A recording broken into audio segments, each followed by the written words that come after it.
Bore da, croeso, hello and welcome to the virtual Pontypridd Children's Book Festival 2020. My name is Scott Evans and I'm otherwise known as Mystery Primary, and I thank you for joining us today.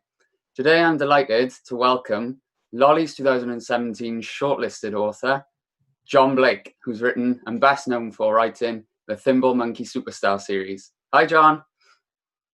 Bore da. Hi Scott. How are you, Jon? I'm all right. I'm enjoying this period, funnily enough. I'm doing more work now than I normally do, and I've got a house full of people, and I'm normally on my own. So I've obviously prospered better with more people around. So Definitely. Sound very productive. Yeah, I'm doing a few things, yeah. So throughout our interview today, there'll be many questions, and we'll even have a chance to hear from some of Jon's books as he shares a reading from them.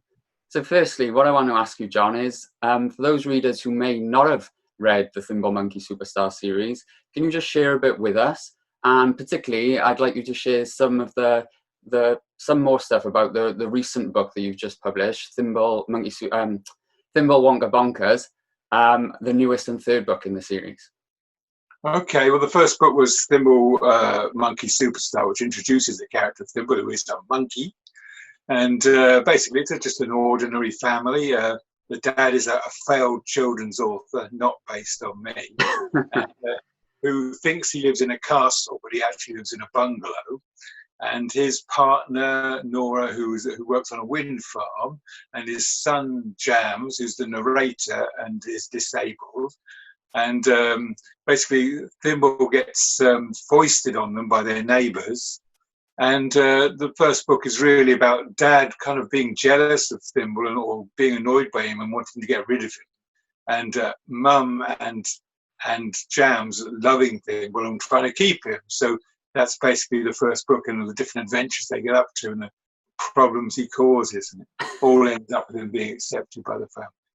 And how does the series kind of evolve? Because we know it's now a trilogy, with the third book being brought out recently.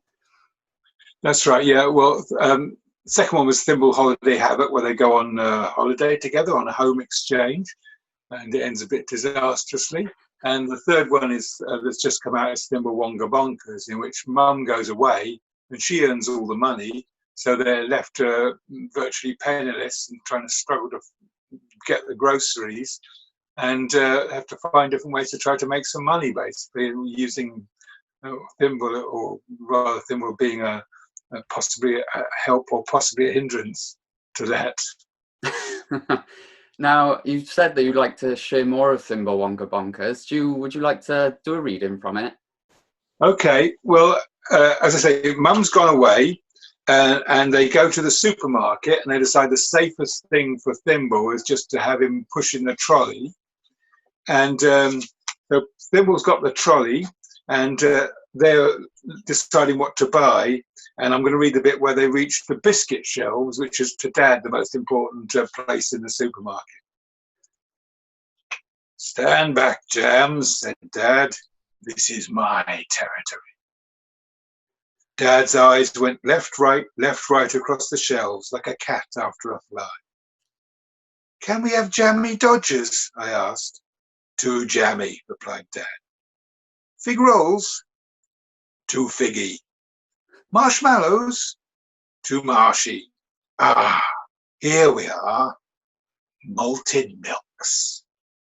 "Not malted milks, Dad. They taste like sick." "But they've got a little cow on them. And it's rather reassuring." "I don't find it reassuring." "You will when you're older." How depressing. "The detail's marvellous, Jams. If you look closely, you'll notice a little gate behind the little cow." "Can we just have a vote on it, Dad?" I suggested. "What's the point? I'll vote for and you'll vote against. Thimble can vote too." Dad snapped out of his dream of cows and gates and happy days long ago that never really existed. "Where is Thimble?" he asked. "He was right here a second ago," I replied. "Well, he's not here now. Quick, find him before he does something crazy." I went one way, Dad the other. No sign of him by the breakfast cereals. No sign of him by the pet foods. Yikes, where was he? Dad had no more success. I've done aisles 1 to 4, he said. What about you? Aisles 5 to 8, that's all of them. Did you look in the freezers? You couldn't get a trolley in the freezers. And where the blazes is he? Search me, Dad. We've looked everywhere except... What? Dad, I've just seen something. What? Promise you won't go mad. What? Thimble's at the checkout. No! As usual, I was faster than Dad, even with my walker, but not fast enough. Thimble, I cried, what have you done? Thimble reached into his pocket and drew out a till receipt and 60p change, which he proudly offered up to me. Behind him was our trolley, packed to the brim with bananas. See that illustration? About the interior illustrations, but also the covers too. Now, the illustrator Martin Chatterton's fantastically brilliant illustrations light up your books as well, and they really help to kind of show Thimble off it in his best light. But what's the kind of collaborative process like with you and him? Well, we have a very good relationship. I think we've known each other a long time. I first did a book with him 1991. Puffin brought out a book of mine with him as the illustrator. In the same year, I think I probably recommended him to Walker Books. And he did a book with me with Walker as well. Since then, I think we've done 9 books and had 1 shortlisted for the Children's Book Award.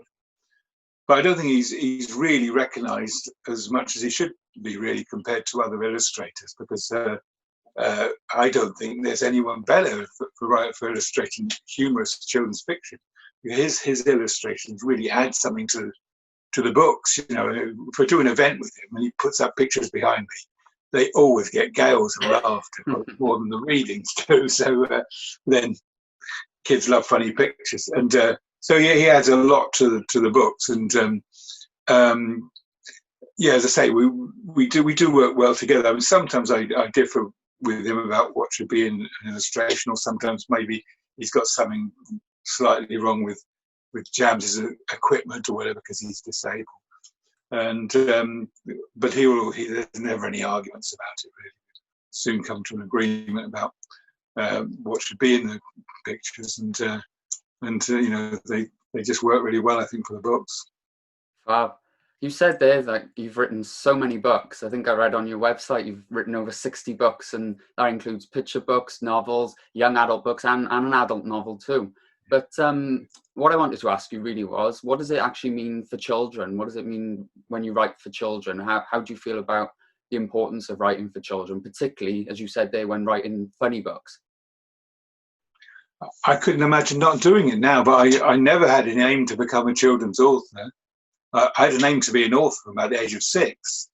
But, you know, when I was a student, I was starting to write adult novels. But then I became a teacher, a secondary teacher. And it was a strange choice for me to make, because I was never really, I was quite rebellious at school. I was never really cut out to be a teacher, I don't think at all. But I wanted to teach. And so that experience was actually a fantastic thing for me as a writer, because I came out of my sort of ego bubble, having been a student and so on, to having to think about all these other personalities of kids I taught, who also provided me with the characters for my first books. Well, they were based on them anyway. And so that's when I started writing for teenagers, and that's when I got first published. I was a writer of fairly sort of adult teenage fiction. And then I wrote a children's book, and the publisher accepted it, and I suddenly thought, oh yeah, I like writing for children. And then I did a picture book, You're a Hero, Daley B, which was a bestseller and still sold over 250,000. And so then I thought, okay, I am suited to writing for children, whether I thought I was initially or not. And then I realized, yeah, why? Because I think, you know, I never developed a kind of acceptance of the adult world, I suppose. You know, I never became settled in my ways or whatever. As I got older, I still had that kind of openness of mind that children have, and that they appreciate, I think, when they read my books. And I think, you know, that I do have a rapport with child readers. And yeah, it is obviously so rewarding to write a book which may have a major impact on someone, which doesn't happen when people are older as much as when they're, you know, in their formative years. Fab. It's lovely to hear you talking about kind of the quality of writing for children, and how you had a journey to writing for children, really. And part of that journey was teaching. And that's something I've got in common with me. Well, yeah, I mean, I think, you know, teachers like yourself perform such an important function in terms of enthusing children about books. And so I visited a lot of schools, and sometimes I can go to a school and I had a nightmare about it last night when no one knows who I am, and there's no particular interest in what I'm doing at all, even though I've written all these books. And then I go to another school like yours, for example, or some other schools where the teachers have really enthused the kids, and the difference is just massive, you know. So I think, you know, so what a good teacher can do is so valuable. Wow. Which of your other books do you think then you would recommend best for children who maybe have started the Thimble Monkey Superstar series and want to read more of Jon Blake? Well, there's none of my books I would not recommend. I mean, Thimble hasn't come out of the blue. You know, I think I've always been an original writer without being someone to be vain about it. I think I have been. And but if there's probably one series, it's a series I did in the noughties for Hodder, which of course a big publisher. And hang on, I'll find you one of them here. It was the House of Fun series. It started with Stinky Fingers House of Fun, and there were 6 of them in the series. And that is not quite like Thimble, because Thimble's got like one foot in the real world, whereas this is a completely anarchic sort of imaginative stories, really. And I think these were the first time I wrote, I thought I've written something really me. And these 6 books, when they decided to end that series, was a real disappointment to me, because it was like my social life almost was the characters in these books. So I'm still very proud of these books. They sold quite a lot, but not enough to put me into sort of, you know, the household name bracket. But I would recommend these. They were rebranded, actually, so they all say Stinky Finger at the top now, which I didn't actually want them to do, because he's not the main character. He's only one of the characters, but they wanted it to sell as many as Horrid Henry, which in fact they marketed it as being, if you like Horrid Henry, you'll like Stinky Finger. I was horrified by this, because I don't like Horrid Henry, and I don't think there's any similarity whatsoever. But they were just trying to sell more of the books, and they did quite well anyway. But those ones I think I would look out for if you like Thimble. And if you're a bit older, I think the one book I've written, which I'd like children all to read, is The Last Free Cat, which is for slightly older children or teenagers, which is a more serious book, but that's probably the most important book I've written.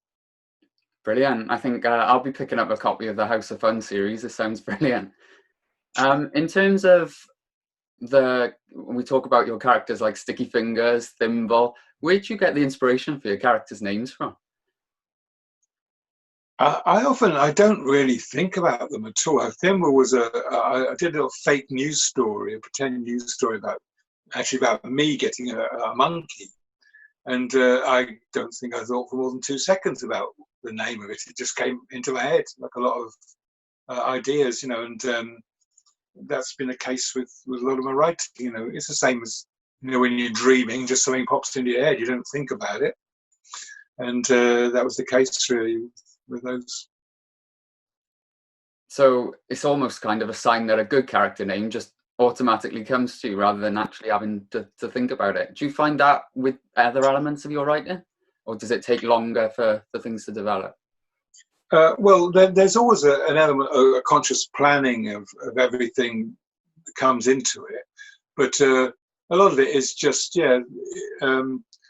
I never write unless I'm in the zone, which means my mind is very active, and it starts associating, and like I say, like you do in a dream, and quite often I'll get a bit of dialogue coming to my head, and I'm really not feeling like I'm controlling what people are going to say, and they often say things that I wouldn't have planned them to say, if you like, because it's just associating, and just things are coming out, possibly bits of memory or whatever are all working together to produce that. But I think, when writers say something's writing itself, that really is, what it feels like when you're in the zone.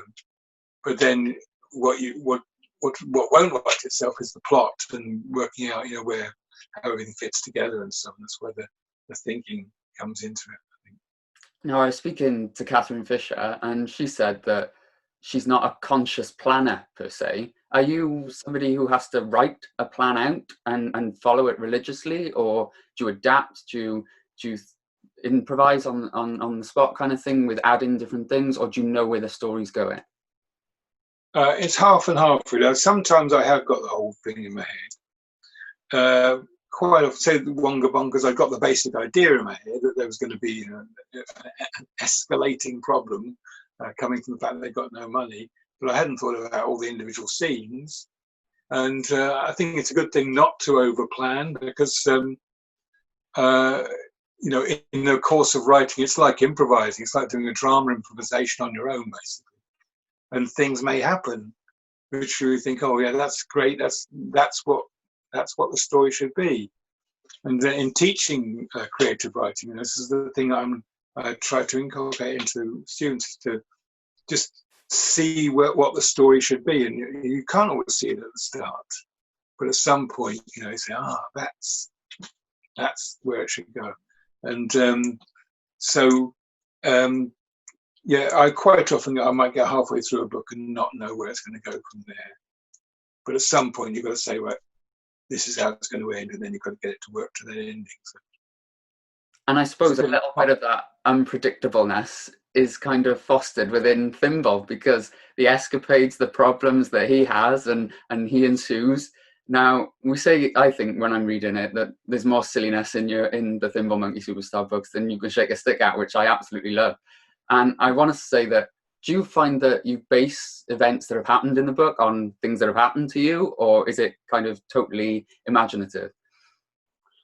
Well, no, there is things that are based on things that happen in real life. And I think Thimble, to some extent, reflects my experience of having a toddler, particularly my daughter when she was about 3, and did all kinds of really random things, like just going around the house drawing great big crosses all up the stairs and things.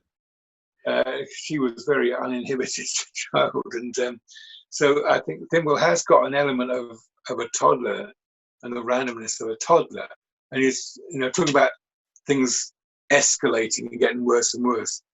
A big influence for me when I was growing up, a book that I really loved was Professor Brainstorm, where he'd have some sort of plan and it would get a bit out of hand, and then he'd try and make it better, and he'd actually make it worse. And so this kind of escalating, thing, sort of, Frankenstein's monster kind of thing, lies behind a lot of my stories as well. That, one thing leads to another. But they'll start from something that might have been in real life. For example, the second book, Thimble Holiday Havoc, we've done loads of home exchanges. And if you go on a home exchange, it's quite perilous, because you've got to leave the house in the state where you found it. And when you take a toddler with you, we went to the south of France with Daisy, my little girl, and she got a prodigious nosebleed, which she'd never had before. Bled all over their mattresses, all over their carpets. We had to clean all of these things, and try to clean all these things. So, and then you sort of think, oh, what could have happened? What could have been even worse, And then that's when you get a plot for a book. Because in Thimble Holiday Havoc, he destroys the swimming pool. He ends up actually blowing up the house. We were too much about it, but that's what happens at the end. So a lot of things in real life, people will be familiar with that situation where you think, oh, thank God this didn't happen, or that didn't happen. Imagine if this had happened. And of course, when you're writing a story, that's what you make happen.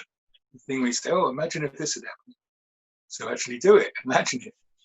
And so the starting point may be real life. Like, the characters might start from a real person as well. But then the imaginative element comes in and you think, what would make a good story, basically. And you said there about one of your favourite books being Professor Brainstorm. How do you think the influence of reading as a child has helped you with being an author too? Well, I think I was always able to absorb things and then write the same way and imitate it.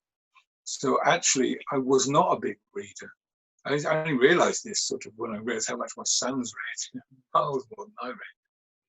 But what I did read, when I liked something, I really liked it, and I could reproduce it, in the way that sort of someone can reproduce someone's voice.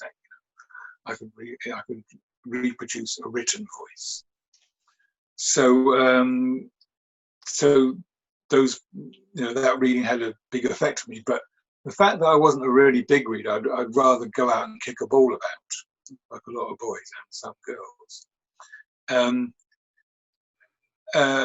Means that I think I actually do appeal to a lot of reluctant readers, because I'm not easily held to a book, and so one of the things I take great pride in is how many people say in reviews that, their son who never reads anything loves my books, and so that probably more than anything is really, really important to me, that, people that don't normally read like my books, and I think there's a reason for that, is that I am not that literate myself.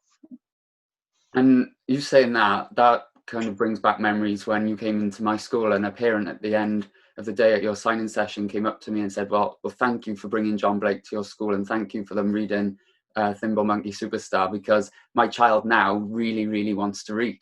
So the power you have there is phenomenal. So I commend you there. Well done. Well, that's fantastic. That's fantastic. Yeah, that's what I love to hear. And learning more about you as a person too. Now, I know that you grew up in England and you moved to Wales and you've lived here ever since. So how important do you think then that Wales may have been on your writing, and particularly the impact of our culture, our heritage, and the kind of storytelling history that we have in this country too?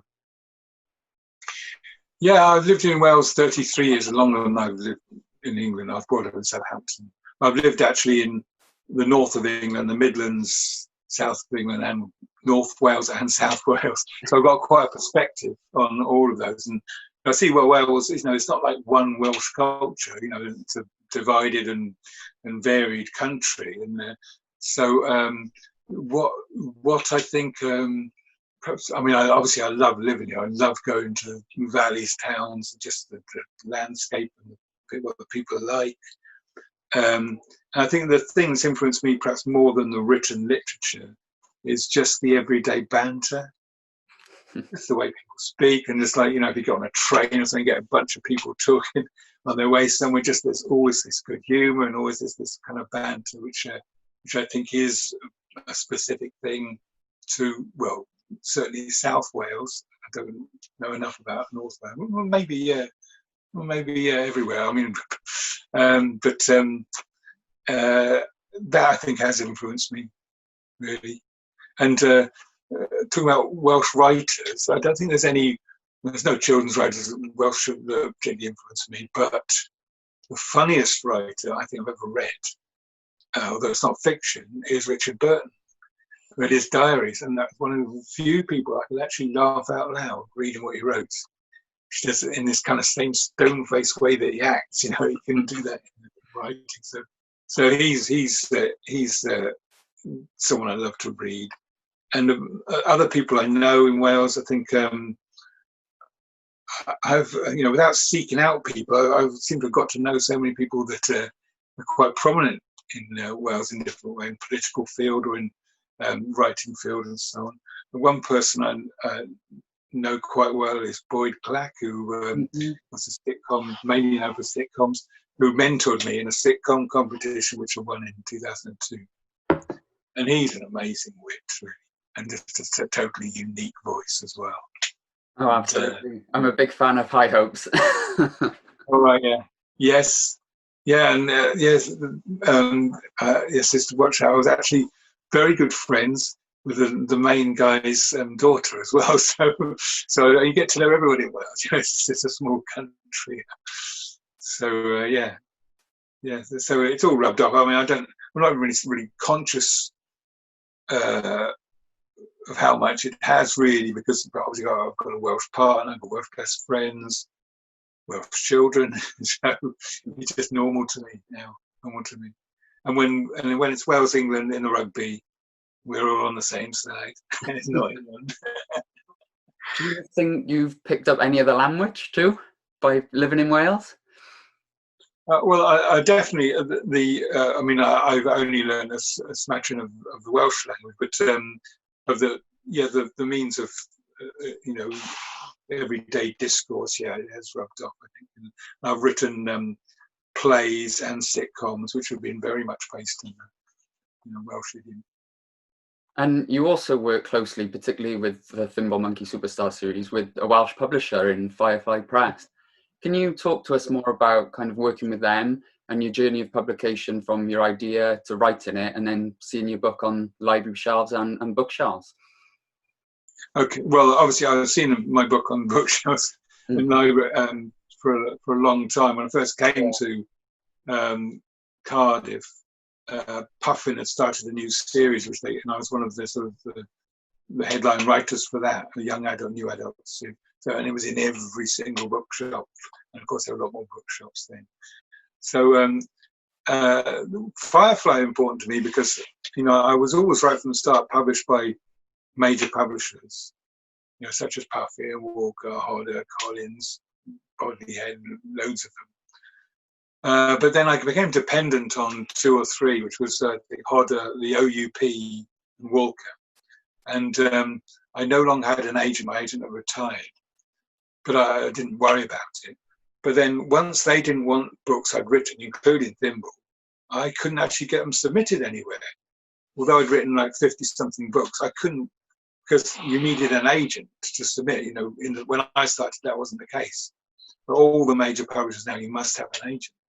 And I can't get an agent because I'm at the wrong end of my career, and they're looking for the next big thing. So I've tried dozens and dozens of agents. I cannot get an agent because I think they must think I'm finished. It certainly isn't the case. So I had to submit to small publishers, and then Firefly set up, and there's one in Cardiff, so okay, I'll send it to them. And luckily, the editor who read it, Janet Thomas, just totally got me, totally got my sense of humour. And we got on great together. And so that was it. From then on, I was with Firefly. And she then edited my manuscript. And when it came back, I was really shocked because it was covered in edits. And I've been edited by OUP, Hodder, all these publishers, and they had not done much to my stories. Might have suggested a few edits here and there. Whereas Janet had completely covered it because I'd got into a few habits that probably weren't good habits of writing. So first of all, I thought, can't do this, and totally changed my book. But she was pretty much right with nearly all the edits I ended up agreeing with, and so that I think was improved my writing, and came out. And of course, it was a big success. Got nominated for those, and then there was quite a bit of editing went on, but less so now because I've sort of learned the lessons from the first book. You're much more closely associated with the publisher when it's a small publisher. It's quite a different experience, really, because the big ones are now they're so everything goes to an acquisitions meeting, and then marketing people have got to agree with everything. And so you're quite a long way away from the decisions, and quite often you'll just be regarded as a nuisance, really, if you want to change things. Whereas with Firefly, it's much more, just discuss and come to an agreement, and you're much closer to the product in the end. And in terms of because I know with Firefly and the Thimble series, you've been shortlisted for the Lollies Book Award, and you said with another book you've been shortlisted for the Children's Book Award. Do you think being shortlisted for awards changes either your writing style or changes your outlook after being shortlisted for them? Changed my morale because my career was steadily descending, because having been in it so long, I've been up and down, and one moment, when I started off my career, yes, everyone wanted to publish me.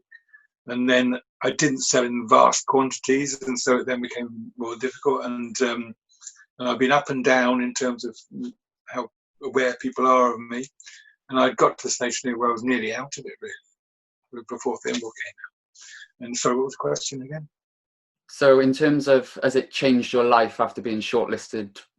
Well, it doesn't get you in Waterstones I discovered being shortlisted for the Lollies. No, I mean it's sold very well for a small publisher, but I wouldn't. No award I've been shortlisted for has made a major difference to me, I wouldn't think. And Daley B, the book which has really paid my bills for like 25 years, was never shortlisted for any award, but it's just sold a lot. What do you think the kind of secret to that book's success is? Daley B,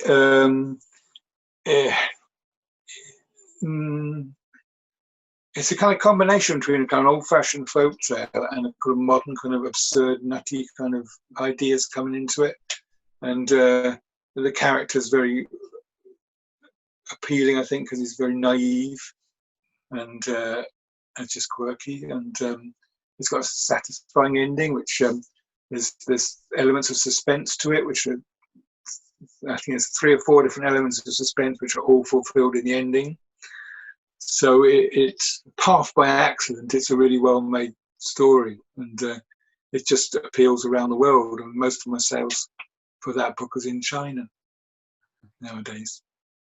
I also think part of the success of the Thimble Monkey Superstar series is based on real family dynamics, and part of that family dynamics is, I think, promoting and the understanding of disability awareness too.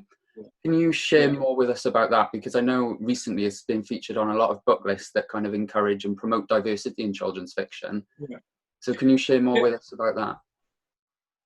Well, I've never followed fashion, so I never sort of like, I'll write a disabled character because that's what everyone's doing now.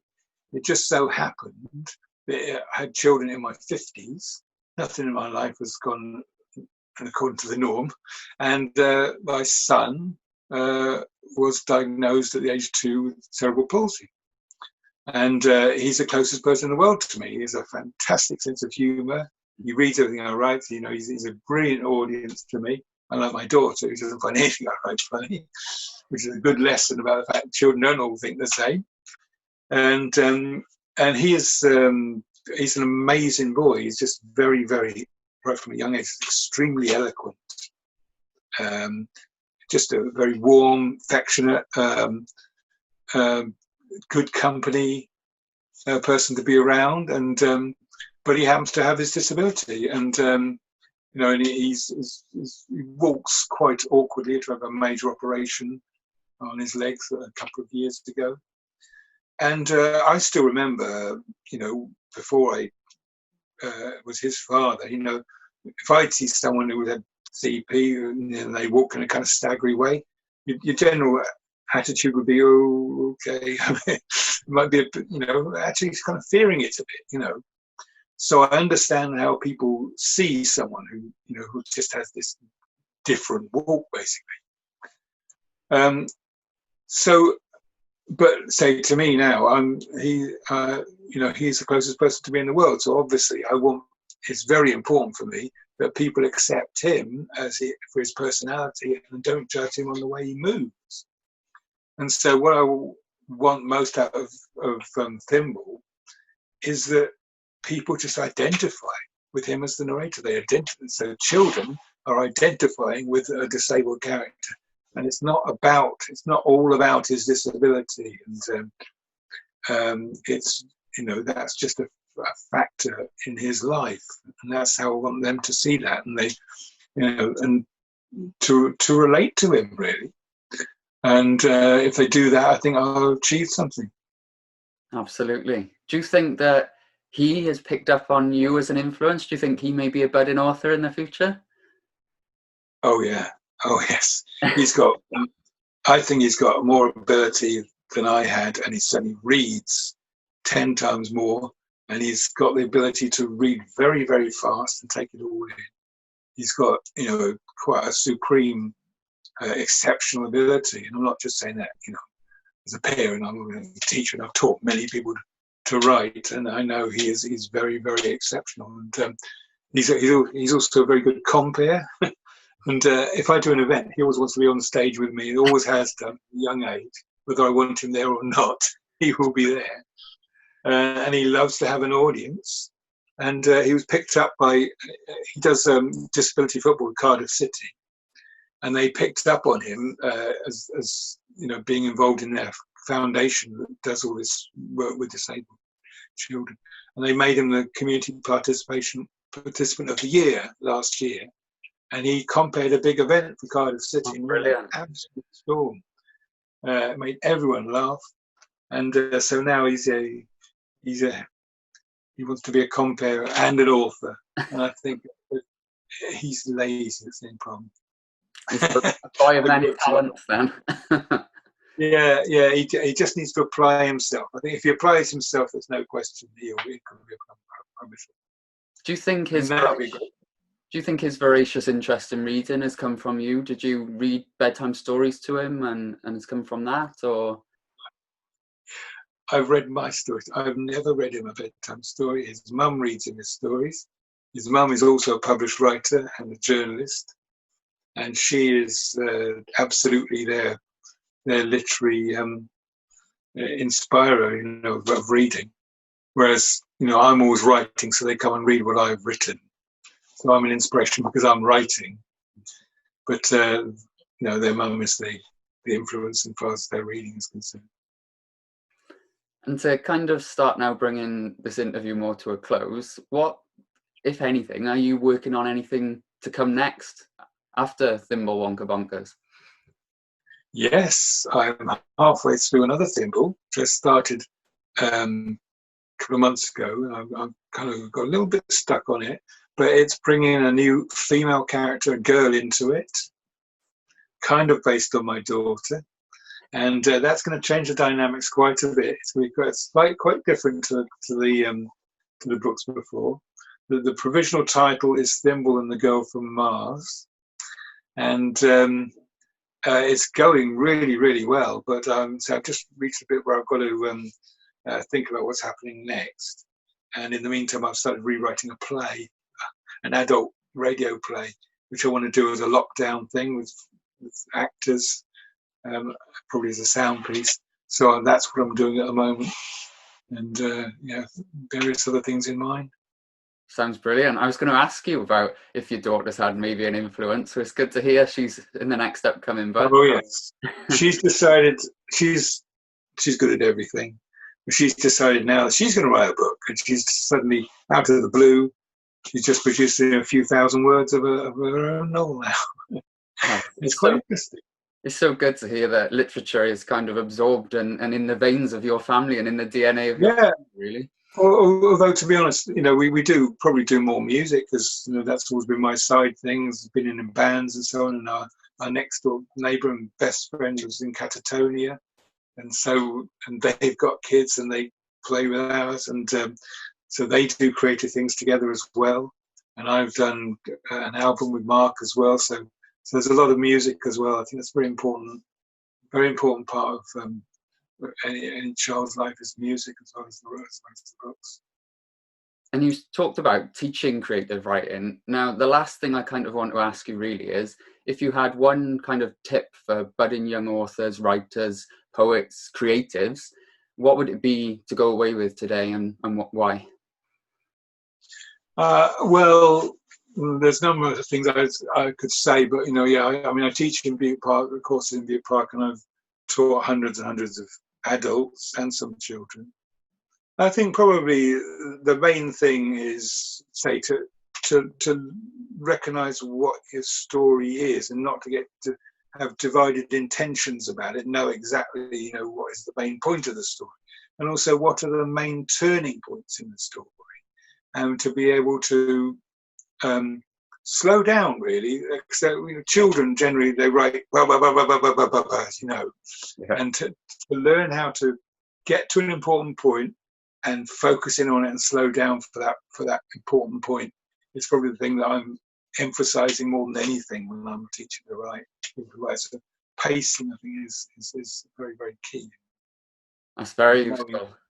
And in fact, I'm thinking now as a teacher too, I'm just thinking in class, the more they slow down, the more they focus, and the more they kind of zero in on things, then their undivided attention is purely committed to that point in question then. And I find that helps them overcome it. So definitely fantastic tip.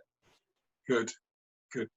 No, I just want to say a very, very big thank you, Jon, for joining us. It's been fascinating to hear not only insights into Thimble, but insights into you as a person, your writing, your family too. So it's been an absolute joy to hear from you. Thank you very much for joining us. It's been lovely to be interviewed by you. It's fantastic and great. It was great to visit your store. I hope I will do again. Yes, definitely. And I want to say a very, very big thank you to you for joining us today for the virtual Pontypridd Children's Book Festival 2020. And albeit in very different circumstances, but thank you, and I hope you've really enjoyed the session. Thank you very much, and diolch yn fawr. Thanks, diolch yn fawr. Bye.